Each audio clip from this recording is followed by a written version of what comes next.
ஓம் நாராயணாய வித்மகே வாசுதேவாய தீமஹி தன்னோ விஷ்ணு பிரச்சோதயாத். இப்பொழுது நாம் இந்த பராபவ வருஷத்தினுடைய விஷ்ணுபதி மகா புண்ணிய காலமானது முதல் விஷ்ணுபதி புண்ணிய காலம். இந்த உத்தராயணத்திலே முதல் விஷ்ணுபதி புண்ணிய காலமானது இந்த வருடத்தில் முன்பு ஒன்று நடந்தது மாசி மாதம், அது போன வருடம். இப்பொழுது இந்த பராபவ வருஷத்தினுடைய முதல் விஷ்ணுபதி மகா புண்ணிய காலம் 15/5/2026 வெள்ளிக்கிழமை அதிகாலை முதல் எல்லா இடங்களிலும் எல்லா ஆலயங்களிலும் குறிப்பாக கிருஷ்ணருடைய ஆலயங்கள் இவையெல்லாம் செய்து கொண்டிருக்கின்றீர்கள். இதை தொடர்ந்து செய்யுமாறு கேட்டுக்கொள்கிறோம். வாருங்கள், பெரம்பூர் செல்வோம். பொதுவாக வரதராஜன் என்ற பெயருக்கு ஒரு அற்புதமான அர்த்தம் உண்டு. வரத என்றால் வரங்களை அள்ளி அள்ளி கொடுப்பவர் என்ற பொருள். ராஜன் என்றால் அரசன்.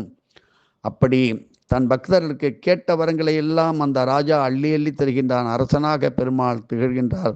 கஜேந்திர வரதர், அபீஷ்ட வரதர், அத்தி வரதர் என பல திருநாமங்களை கொண்ட வரதராஜ பெருமாள் மூர்த்திகள் பல ஸ்தலங்களிலே அருள் பாலிக்கின்றார்கள்.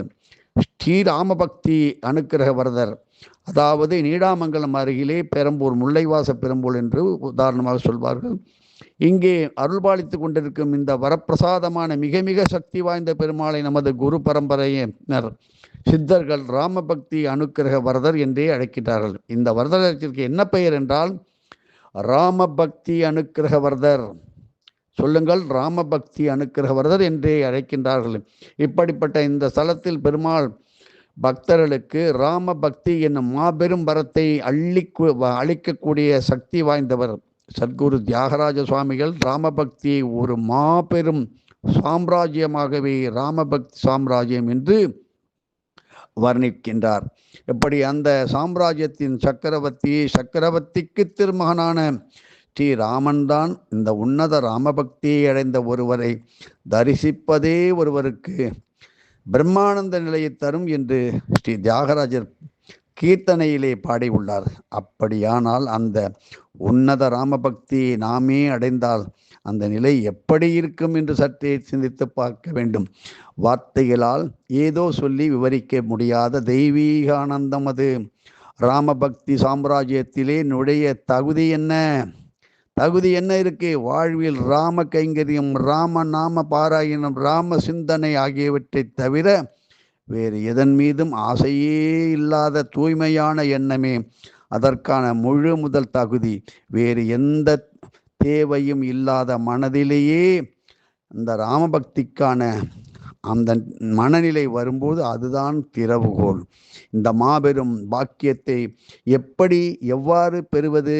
நீடாமங்கலம் அருகே உள்ள அங்கே வீற்றிருக்கும் ஸ்ரீ வரதராஜ பெருமாளின் திருவடிகளில் உங்களை முழுமையாக சமர்ப்பித்து சரணடையுங்கள். சாஷ்டாங்கமாக நமஸ்கரித்து எனக்கு ராமபக்தி தந்தருள்வாய வரராஜா தா கொடு என்று வேண்டுங்கள். மனமுருகி கேளுங்கள். பெருமாளின் 2 புறமும் கருணை கடலாக வீற்றிருக்கும் ஸ்ரீதேவி மற்றும் பூதேவி தாயார்கள் பெருமாள் நமக்கு ராமபக்தியை அருளும் வரை தொடர்ந்து நம்முடைய பெயர்களை அவரிடம் நினைவூட்டி பரிந்துரைத்து கொண்டே இருப்பார்களாம். ஆனால் நம்மிடம் எதிர்பார்ப்பது என்ன? எந்த விதமான எதிர்பார்ப்பும் இன்றி வாழ்நாள் முழுவதும் ராம சேவையும் ராம கைங்கரித்தும் அது மட்டுமே நாம் உறுதியாக கேட்க வேண்டும். உண்மையான பக்திக்கும் காரிய பக்திக்கும் உள்ள வேறுபாடு பற்றி நமது அகஸ்திய விஜயம் இதழிலே முந்தைய பல பதிப்பிலே நாம் கொடுத்து இருக்கின்றோம். கண் குறைபாடுகளை தீர்க்கும் அற்புதமான கருணாமூர்த்தி இவர். இந்த ஸ்தலத்தில் ஒரு பெரிய சிறப்பு என்ன? இங்குள்ள பெருமாள் பக்தர்களின் கண் சம்பந்தப்பட்ட பிரச்சனைகளையும் எப்பேற்பட்ட நோய்களையும் உடனே தீர்த்தருள்கின்றார். சுவாமி கூரத்தாழ்வார் அருளிய வரதராஜஸ்துவம் என்கின்ற ஸ்லோகத்தை இந்த ஸ்தலத்திலே பாராயணம் செய்வது கண் சம்பந்தமான குறைகளை போக்கி நல்வாழ்வை உடனடியாக தருவார். ஸ்ரீ போதேந்திரால் பிரதிஷ்டை என்ன? இந்த ஊரிலே ஸ்ரீ வரதராஜ பெருமாளை பிரதிஷ்டை செய்தவர் யார் என்று கேட்டால், நாம சங்கீர்த்தனம் மற்றும் நாம பாராயண முறைகளை மீண்டும் தழைத்தோங்க செய்த மாபெரும் மகான் ஸ்ரீ போதேந்திரால் என்பது எல்லோருக்கும் தெரியும். அவர் திருக்கரங்களாலே பிரதிஷ்டை செய்தவர். அவர் காவிரி ஆற்றங்கரையிலே ஜீவசமாதி அடைந்திருந்தாலும் அவருடைய சூக்ஷம சொரூப பூஜைகளும் விஜயமும் போக்குவரத்தும் இந்த ஆலயத்தில் 24 மணி நேரமும் நிகழ்ந்து கொண்டு இருக்கின்றது என்பதை தெரிந்து கொள்ள வேண்டும். இன்றும் பல இடங்களிலே அந்த மகானின் தெய்வீக இருப்பை பலரும் உணர்ந்து வருகின்றார்கள் என்பதை தெரிந்து கொள்ள வேண்டும்.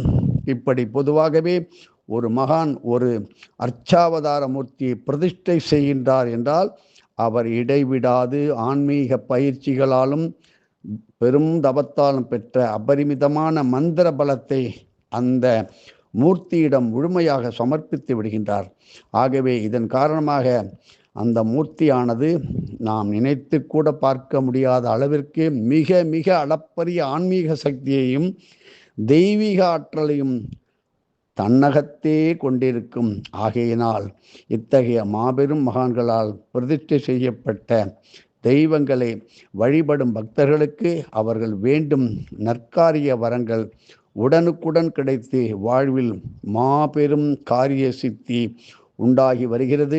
இப்படி இந்த ஸ்தலம் மாபெரும் மகானின் திருப்பாதங்கள் பட்ட புண்ணிய பூமி என்பதால் இங்கு நாம் செய்யும் பித்ரு பூஜைகளும் வழிபாடுகளும் நமது முன்னோர்களுக்கு, அதாவது பித்திருக்களுக்கு உடனே நற்கதியை எளிதில் பெற்றுத்தரும் அற்புதமான ஸ்தலம். மேலும் நம்மை வாட்டும் எப்பேற்பட்ட பித்திரு தோஷங்கள் இறையருளால் நீங்கி பித்திருக்களின் பரிபூர்ண ஆசிகள் நம் தலைமுறைக்கு கிடைக்க இந்த வழிபாடு மிக மிக உதவும்.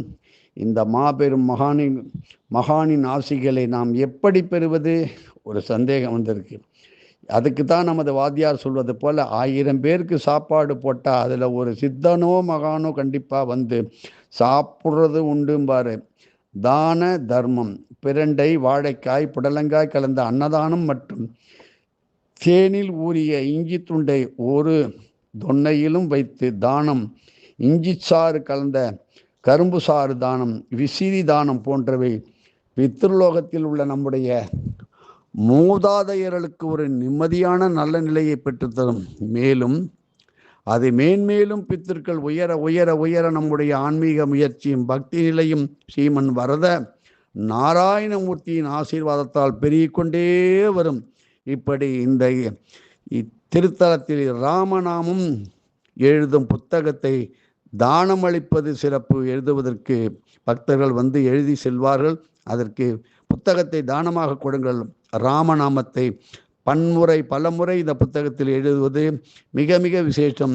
அகண்ட ராமநாம பாராயணத்தை, அந்த நாமத்தை இங்கு ஓதுவது சிறப்பு. ஆகவே மனதார ராமநாமத்தை உச்சரித்து கொண்டே இந்த ஸ்தலத்திலே தொடர்ந்து அன்னதானம் செய்யுங்கள். நாம் அறியாத ஏதோ ஒரு ரூபத்தில் வந்து அந்த மகான் நிச்சயமாக, சந்தேகமே வேண்டாம், நம்மை ஆசீர்வதிப்பார் என்பதில் கொஞ்சம் கூட ஏன் எள்ளளவும் சந்தேகம் இல்லை. மகான்களின் அருட்பார்வை நம் சரீரத்தின் மீது பட்டாலே போதும், நமது பல ஜென்ம கர்ம வினைகள் அனைத்தும் சுட்டெரிக்கப்பட்டு விடும்.